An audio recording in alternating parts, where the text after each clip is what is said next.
بسم اللہ الرحمن الرحیم وللجدۃ السدس لأم كانت أو لأب،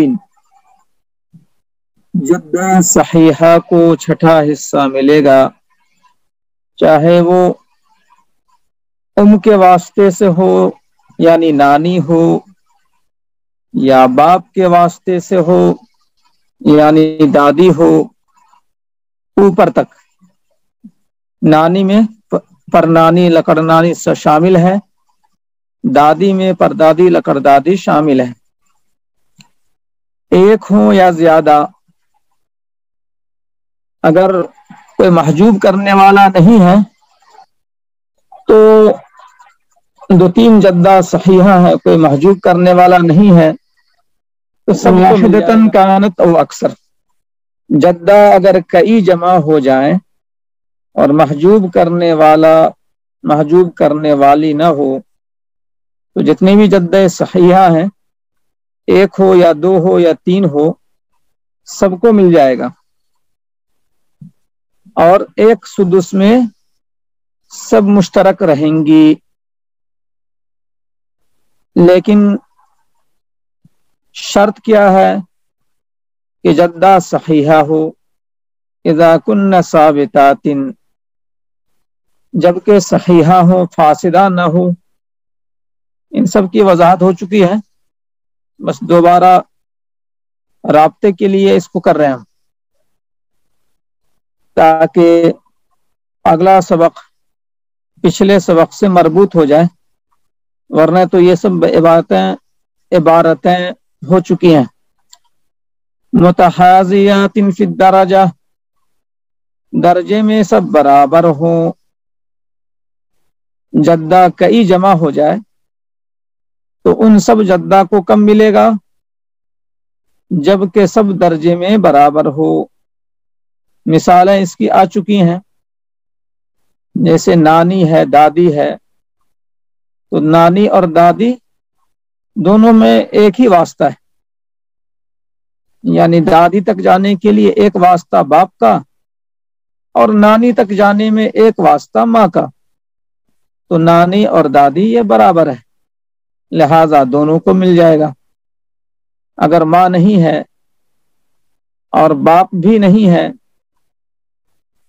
تو باپ نہ ہونے کی بنیاد پر دادی کو مل جائے گا، اور ماں نہ ہونے کی بنیاد پر اوپر والی محجوب نہیں ہوگی۔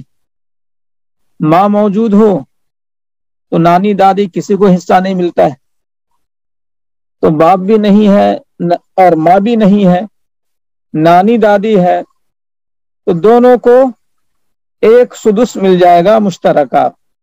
متحاذیات فی الدرجہ، درجے میں برابر ہو تو دونوں کو مل جائے گا۔ اگر درجے میں برابر نہ ہو تو قریب والی دور والی کو محجوب کر دے گی، وہ بات آ چکی ہے۔ تو دادی کو یعنی جدہ کو سدس مل جائے گا بشرطے کہ محجوب کرنے والی نہ ہو، اور وہ جدے کیا ہو؟ صحیحہ ہو، فاسدہ نہ ہو، درجے میں برابر ہو۔ یہ دو باتیں آئی۔ اس کے بعد فرماتے ہیں وَيَسْقُطْنَ كُلُّهُنَّ بِالْأُمِّ۔ اب میں نے بورڈ پر لکھا دیا تھا کہ چار شکلوں میں چار شکلیں ہیں، جس میں ایک شکل تو ایسی ہے کہ ہر طرح کی جدہ محجوب ہو جاتی ہے۔ ایک شکل ایسی ہے چار شکلوں میں سے کہ ہر طرح کی جدہ محجوب ہو جاتی ہے، وہ شکل ہے ماں کی۔ ماں موجود ہو تو کسی بھی جدہ کو ملنے کا سوال نہیں ہے، ننہالی یا ددھیالی کسی بھی جدہ کو ملنے کا سوال نہیں ہے ماں کی موجودگی میں۔ وَيَسْقُطْنَ كُلُّهُنَّ بِالْأُمِّ، ماں کی وجہ سے تمام جدات ساقط ہو جائیں گی۔ یہ چار شکلوں میں ایک شکل یہ ایسی ہے جس میں کسی بھی جدہ کو ملنے کا سوال نہیں ہے۔ باقی 3 شکلیں ایسی ہیں جس میں بعض جدہ کو ملے گا، بعض جدہ کو نہیں ملے گا۔ وہ باقی 3 شکلیں میں لکھا چکا، اور یہ یہاں سے ہے والابویات ایضا بالابی۔ اب یہ نمبر 2 ہے۔ اب نمبر 2 میں کیا ہے کہ پیدری جدات، ابویات کے معنی پیدری جدات، یعنی کہ دادی، پردادی، لکڑ دادی، یہ سب کے سب ساقط ہو جائیں گی باپ کی موجودگی میں۔ تو باپ کی موجودگی میں دادی پردادی محجوب تو ہوئی، لیکن باپ کی موجودگی میں نانی پرنانی محجوب نہیں ہوگی، اس لیے کہ نانی پرنانی میں باپ واسطہ نہیں ہے، اور دادی پردادی میں، لکڑ دادی میں، سکڑ دادی میں باپ واسطہ رہتا ہے۔ تو اس لیے میں نے عرض کیا کہ اب جو 3 شکلیں آ رہی ہیں محجوب ہونے کی، اس میں کچھ جدہ محجوب ہوگی، کچھ جدہ محجوب نہیں ہوگی۔ اب باپ ہے تو باپ کی وجہ سے پیدری جدات محجوب ہوں گی، مادری جدات محجوب نہیں ہوں گی، اسی لیے کہا گیا والابویات ایضا۔ تو محجوب ہونے والی کون ہے؟ پیدری جدات ہیں، مادری جدات نہیں، والابویات کہا گیا۔ باپ کی وجہ سے پیدری جدات محجوب ہوں گی، نانی پرنانی محجوب نہیں ہوں گی۔ 2 بات ہو گئی۔ تیسری بات، محجوب ہونے کی تیسری شکل، وَكَذَلِكَ بِالْجَدِّ، اور ایسے ہی دادا کی وجہ سے بھی پیدری جدات دادا سے اوپر والی محجوب ہوگی۔ یہ میں نے لکھایا بورڈ پر، دادا سے اوپر والی محجوب ہوگی، خود دادی محجوب نہیں ہوگی دادا کی وجہ سے۔ اور میں نے یہ کہا تھا پرسوں کہ دادی محجوب کیوں نہیں ہوگی دادا کی وجہ سے؟ چونکہ دادی دادا کی بیوی ہے، اور شوہر جو ہے بیوی کو محجوب نہیں کرتا ہے، تو دادا دادی کو محجوب نہیں کرے گا، تو دادا کس کو محجوب کرے گا؟ اپنے سے اوپر والی کو محجوب کرے گا۔ دادا محجوب کرے گا پردادی کو، یعنی کہ دادا محجوب کرے گا پردادا کی بیوی کو، دادا محجوب کرے گا پردادا کی بیوی کو۔ تو پردادا کی بیوی کیا ہے؟ دادا کی ماں ہے۔ پردادا کی بیوی کون ہے؟ دادا کی ماں ہے۔ تو دادا کی ماں، پردادا کی بیوی، دادا کی ماں محجوب ہوگی دادا کی وجہ سے، اس لیے کہ دادا واسطہ بنتا ہے۔ دادا کی ماں تک جائیں گے کیسے؟ دادا ہی کے واسطے سے۔ تو دادا اپنے سے اوپر والی اس جدہ کو محروم کرے گا جس میں خود دادا واسطہ ہو۔ دادا دادی کو محجوب نہیں کرے گا، اس لیے کہ دادی تو دادا کی بیوی ہے، اسی لیے آگے کہا گیا الا ام الاب، سوائے دادی کے، یعنی دادا دادی کو محجوب نہیں کرے گا۔ وَإِنْ عَلَتْ، اگرچہ اوپر تک جائے دادی کی ماں، علت سے مراد ہے دادی کی ماں۔ بین سطور میں کیا لکھا ہوا ہے؟ ام الاب، دادی کی ماں۔ دادی کی ماں کو دادا محجوب نہیں کرے گا، اور دادا کی ماں کو دادا کی ماں کو دادا محجوب کرے گا۔ اب اس میں ذرا غور کر لیں آپ، ایک ہے دادا کی ماں اور ایک ہے دادی کی ماں، دونوں میں بہت بڑا فرق ہے۔ اس فرق کو ذہن میں بٹھائیں۔ دادا کی ماں اور دادی کی ماں دونوں میں بڑا فرق ہے۔ دادا کی ماں جو ہے وہ تو پردادا کی بیوی ہو گئی، دادا کی ماں کون ہے؟ پردادا کی بیوی. اور دادی کی ماں جو ہے دادا کی ساس ہے. اس سے پہلے میں نے سمجھایا تھا کہ ددیالی میں ایک تو سیدھا سلسلہ ہے پردادی، لکڑدادی، سکردادی، جس میں تمام کے تمام واسطے مذکر کے ہوتے ہیں، اور ایک ہوتا ہے دادا کے سسرالی یا پردادا کے سسرالی. تو یہاں پر آپ غور کریں، دادا کی ماں اور دادی کی ماں، تو دادا کی وجہ سے دادا کی ماں محجوب ہوگی چونکہ دادا واسطہ ہے. دادی کی ماں محجوب نہیں ہوگی، وہ دادا کی ساس ہے. دادی کی ماں دادا کی ساس ہے، یعنی دادا کی بیوی کی ماں. تو دادا کی بیوی کی ماں، میت کی دادی کی ماں، وہ دادا کی وجہ سے محجوب نہیں ہوگی، اس لیے کہ اس میں دادا واسطہ نہیں بنتا ہے. اگر دادی کی ماں کا رشتہ جوڑیے میت سے، تو دادی کی ماں کا مطلب کیا ہوا؟ مرنے والے کے باپ کی ماں کی ماں، مرنے والے کے باپ کی ماں کی ماں. دیکھیے دادا واسطہ نہیں ہوا، تو دادا کی بیوی کی ماں یا میت کی دادی کی ماں جو دادا کی ساس ہے، دادا کی وجہ سے دادا کی ساس محجوب نہیں ہوگی. تو میت کی دادی کی ماں کہہ لیں یا دادا کی ساس کہہ لیں، ایک ہی بات ہے.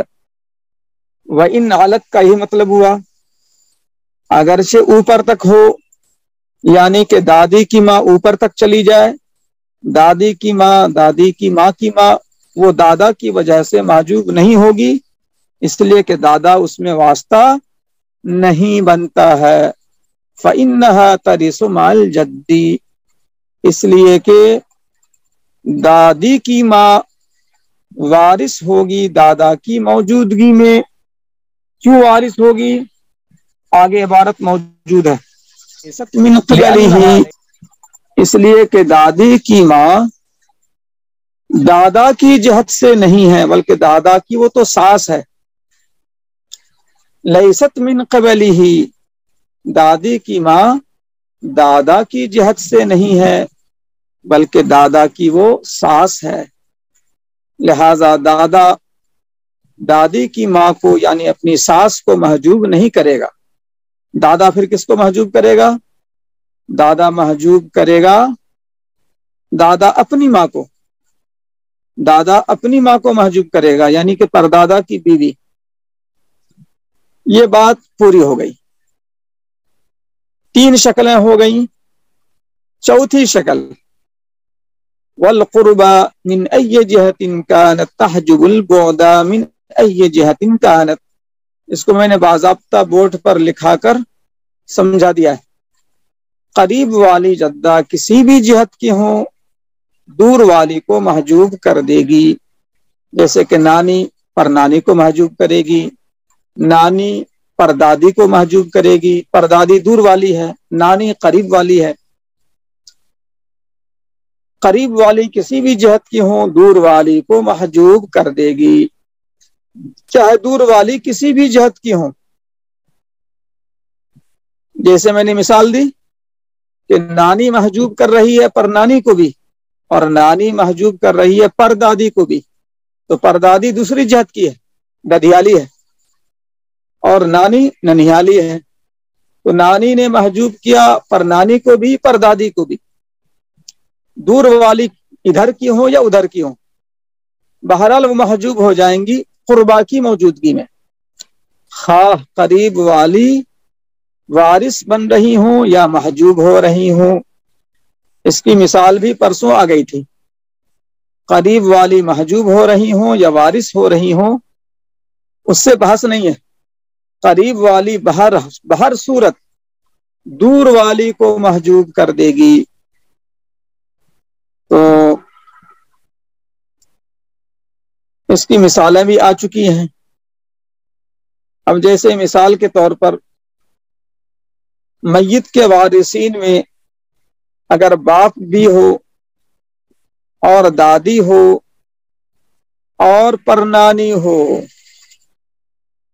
چاہے تو کاپی پر اس کو نوٹ کر لیں، یا یہ مثال میں دے چکا ہوں شاید پرسوں، باپ دادی پرنانی، تو باپ کی موجودگی میں دادی محجوب ہو گئی اور دادی کی موجودگی میں پرنانی محجوب ہو گئی، تو نہ تو دادی کو ملا نہ پرنانی کو ملا۔ پرنانی محجوب ہوئی دادی کی وجہ سے، قربا، دادی قربا ہے، پرنانی بودا ہے، تو پرنانی محجوب ہو گئی دادی کی وجہ سے اور دادی محجوب ہو گئی باپ کی وجہ سے۔ تو قریب والی چاہے محجوب ہو رہی ہو چاہے وارث ہو رہی ہو، دور والی کو تو محجوب کر ہی دے گی۔ اتنی باتیں اس سے پہلے ہو چکی تھیں، اب اصل درس آج کا یہاں سے۔ وَإِذَا كَانَتِ الْجَدَّةُ ذَاتَ قَرَابَةٍ وَاحِدَةٍ، جب جدہ ایک قرابت والی ہو، جیسے کہ میت کے باپ کی ماں کی ماں، والأخرى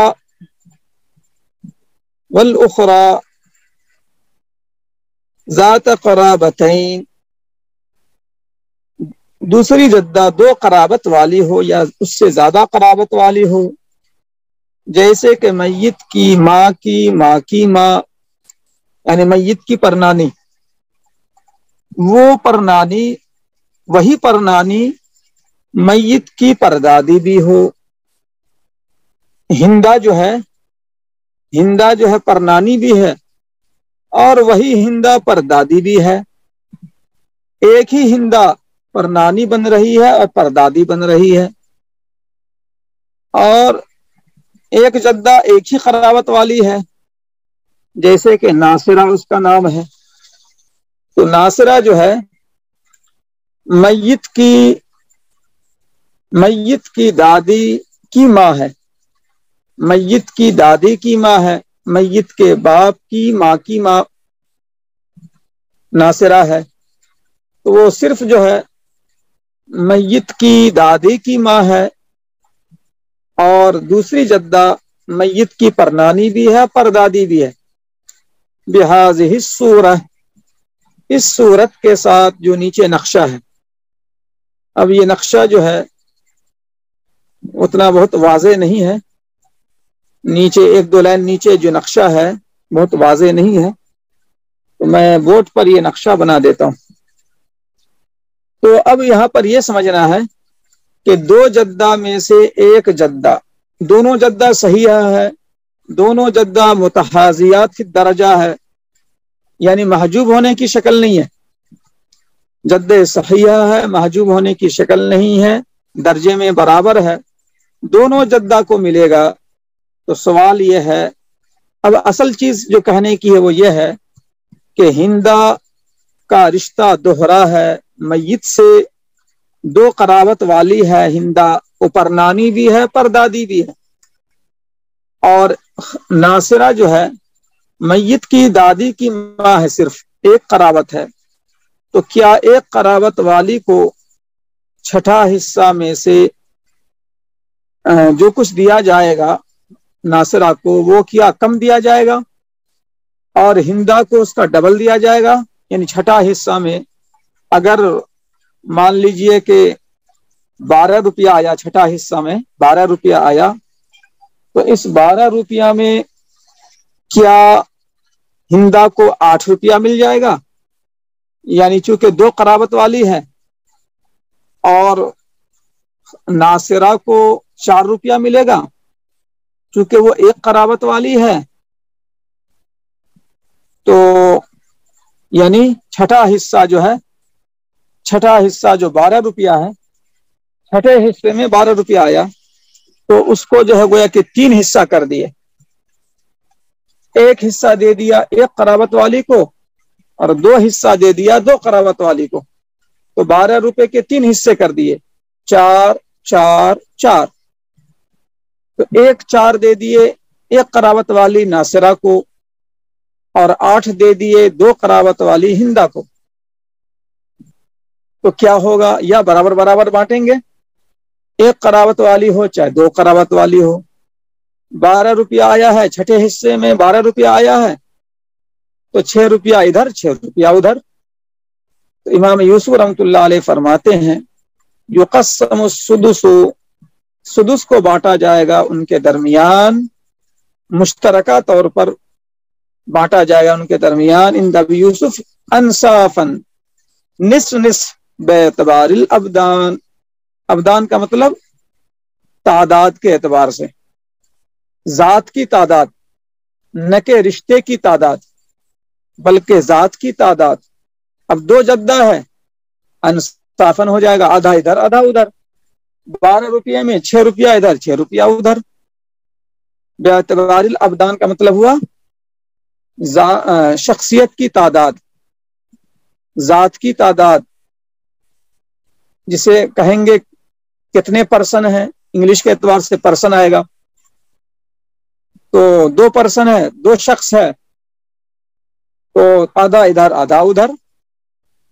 12 روپیہ آیا تھا چھٹے حصے میں تو 6 ادھر 6 ادھر، انصافن بے اعتبار الابدان۔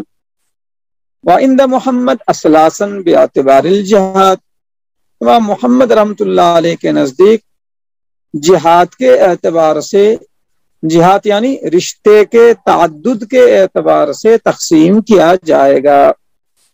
رشتے کے تعدد کا مطلب یہ ہے کہ ہندا کو بھی ملے گا اور ناصرہ کو بھی ملے گا، جدہ صحیحہ ہے، لیکن ہندا کو ڈبل ملے گا اور ناصرہ کو سنگل ملے گا۔ چھٹا حصہ میں جو 12 آیا ہے اس 12 کو 3 حصہ کر دیں گے، 3 حصہ کر کے 2 حصہ ہندا کو اور 1 حصہ ناصرہ کو۔ تو 12 روپیہ جو آیا ہے چھٹے حصے میں 12 روپیہ آیا ہے تو 8 روپیہ مل گیا ہندا کو اور 4 روپیہ مل گیا ناصرہ کو، بے اعتبار الجہاد، رشتے کے تعدد کے اعتبار سے۔ گویا ہندا جو ہے اکیلی 2 جدہ کے قائم مقام ہے 2 رشتہ رکھنے کی وجہ سے، اور ناصرہ جو ہے وہ ایک ہی جدہ ہے، اور ہندا جو ہے 2 جدہ کے قائم مقام ہے۔ لہذا یہ مانا جائے گا کہ 12 روپیہ کو لینے والی چھٹے حصے میں 12 روپیہ آیا ہے، یعنی کہ کہہ لیجئے کہ 36 روپیہ پورا ترکہ ہے، تو 36 روپیہ میں چھٹا حصہ جو ہے نہیں 72 روپیہ پورا ترکہ ہے، تو جب 72 روپیہ میں ہم چھٹا حصہ نکالیں گے تو 12 آئے گا، 6 12 72، تو 72 کا چھٹا حصہ کیجئے، 72 کا چھٹا حصہ کیجئے تو 12 آئے گا۔ تو 12 روپیہ میں امام محمد رحمۃ اللہ علیہ فرمائیں گے کہ ہندا جو ہے وہ 2 جدہ کے قائم مقام ہے، وہ پرنانی بھی ہے پردادی بھی ہے، اور ناصرہ ایک ہی جدہ ہے، گویا کل 3 جدہ کے حکم میں ہے۔ 12 روپیہ کو تقسیم کیا جائے گا ہندا کے درمیان اور ناصرہ کے درمیان، اس طرح سے کہ ہندا کو 2 جدہ سمجھا جائے گا اور ناصرہ کو ایک ہی جدہ سمجھا جائے گا۔ تو اس طرح سے 12 روپیہ تقسیم ہوگا ہندا اور ناصرہ کے درمیان اس طور پر کہ ہندا کو 8 روپیہ ملے گا اور ناصرہ کو 4 روپیہ ملے گا۔ امام محمد رحمۃ اللہ علیہ کا یہ قول مفتہ بھی نہیں ہے، بلکہ امام یوسف رحمۃ اللہ علیہ کا قول مفتہ بھی ہے، لہذا 12 روپیہ میں 6 روپیہ ہندا کو 6 روپیہ ناصرہ کو مل جائے گا انصافاً۔ اب یہاں پر ایک بات بورڈ پر یہ سمجھانی ہے کہ ہندا پرنانی بھی ہے پردادی بھی ہے، یہ کیسے؟ اور ناصرہ جو ہے صرف اور صرف کیا ہے؟ میت کی دادی کی ماں ہے، وہ کیسے؟ تو کتاب میں جو نقشہ ہے وہ آپ کو ذرا واضح نہیں ہے، تو میں یہاں پر نقشہ جو ہے واضح کرتا ہوں آپ کے سامنے۔ انصافاً نصف نصف، یہاں انصاف کے معنی میں نہیں ہے، نصف کی جمع انصاف، آدھا آدھا، یقسم سدس انصافاً، آدھا آدھا تقسیم کر دیا جائے گا، آدھا آدھا، 12 روپیہ کو آدھا آدھا،